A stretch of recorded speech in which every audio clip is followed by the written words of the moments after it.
Isaac Newton went home to Lincolnshire, and there he'd commence a process of discovery which was to guarantee his scientific fame forever.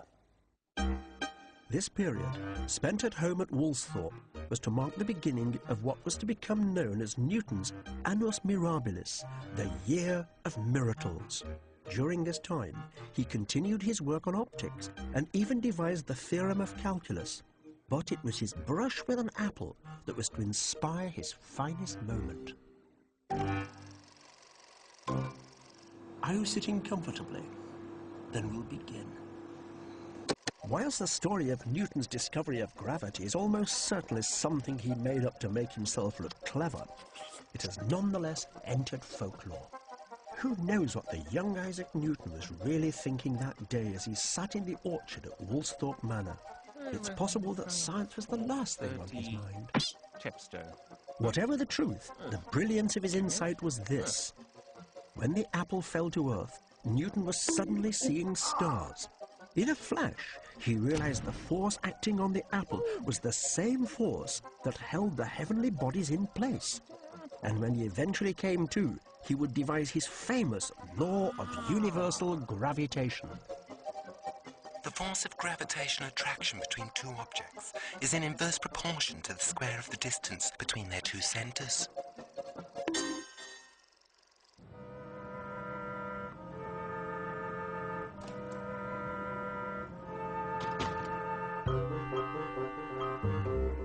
Newton expressed his laws in mathematical terms, but essentially he stated that every object exerts an attraction towards every other object, and the heavier the object, the greater that attraction, whereas the closer the object is, the stronger its pull. This discovery was simple but revolutionary, and he published his findings in one great volume. This is an original copy of Isaac Newton's Principia Mathematica, the mathematical principles of science. This is a pretty formidable volume, nearly 500 pages of detailed mathematics and geometry. You may wonder how long it took him to write it. In fact, it took him little more than 3 years to produce this extraordinary work. So many of the terms that we now take for granted were introduced into scientific parlance for the first time. Action, reaction, inertia, force, and all of them pertained to one great and predictable mathematical law, the law of universal gravitation. It was universal because it applied to everything.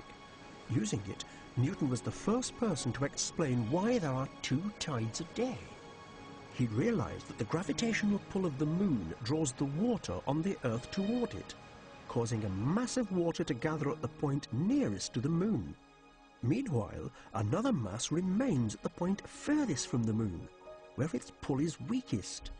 This means that the sea is deepest at 2 points, where it is closest to and furthest from the moon. Since the Earth rotates every 24 hours, any given point will pass through high water twice and low water twice. Newton also went on to explain how the combined effect of both the sun and the moon produce the spring and neap tides.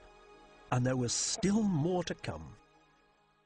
Using his laws of universal gravitation, it became possible for Newton to predict with an incredible degree of accuracy the movement of the planets.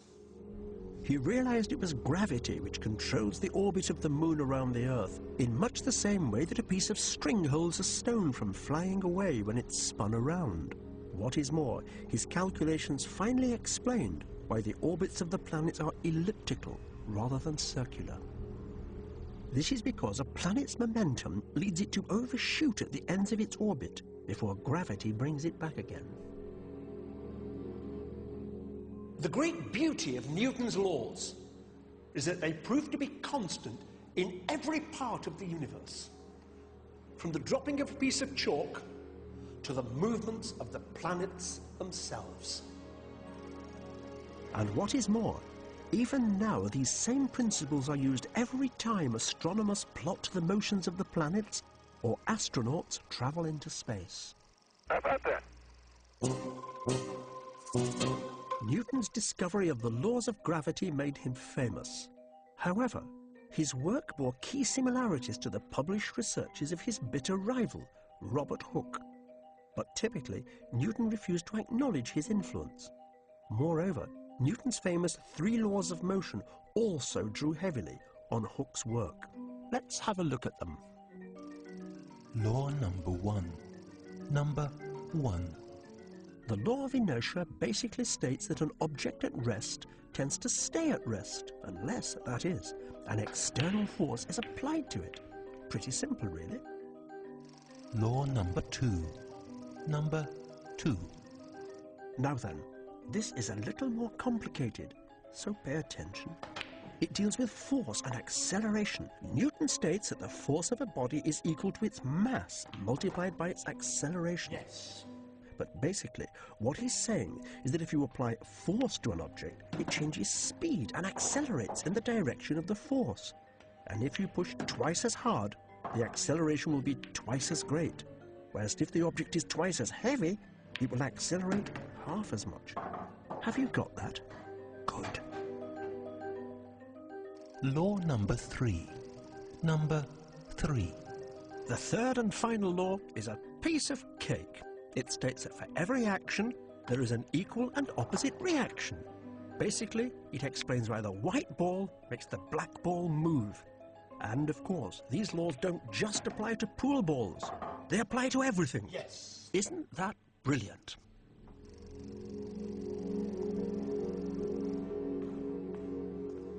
Although Newton was convinced that his universal laws would apply to planets just as they did to apples, frustratingly, he'd never been able to prove it. But in 1684, he was visited by the young Edmund Halley. Halley and Newton started to work together on the nature of cometary orbits and the application of Newton's theory of universal gravitation. Halley realized that if Newton's law of gravitation was correct, there was a particular comet which should return in just over 75 years' time.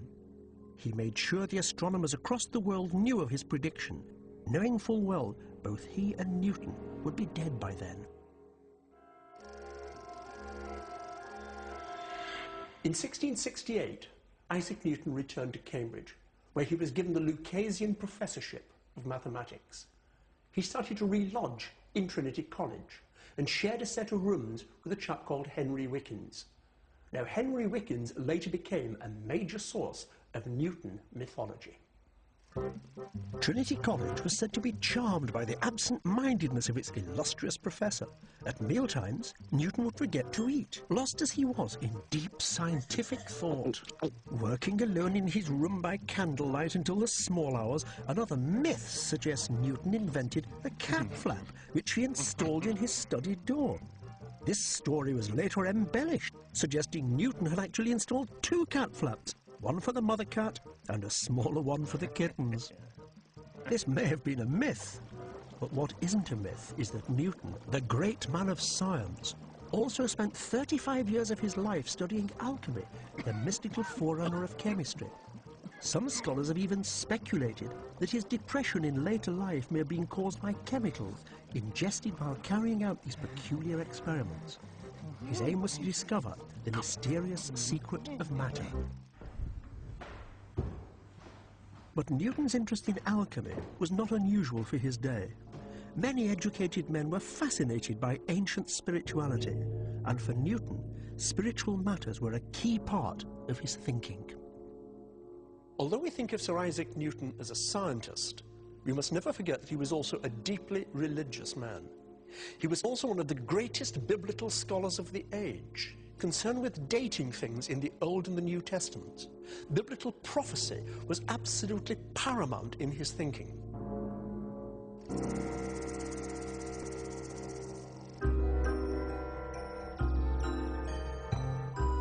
Isaac Newton never found human relationships easy, and there's no evidence that he ever showed any interest in women. Following the publication of Principia, however, in 1687, he became internationally famous and came to know many people. One of these was a young, brilliant Swiss mathematician by the name of Fatio de Douillet, and the two formed a rather passionate friendship. although almost certainly a completely celibate one. But when this fell apart in 1693, Newton was pitched into a deep depression from which he never fully recovered. During the time that scholars have come to call Newton's Black Year, he sent a collection of rather bizarre letters to his friends, to the famous diarist Samuel Pepys and the great philosopher John Locke. He wrote to Locke, "Why are you trying to embroil me with women?" What on earth was he thinking of?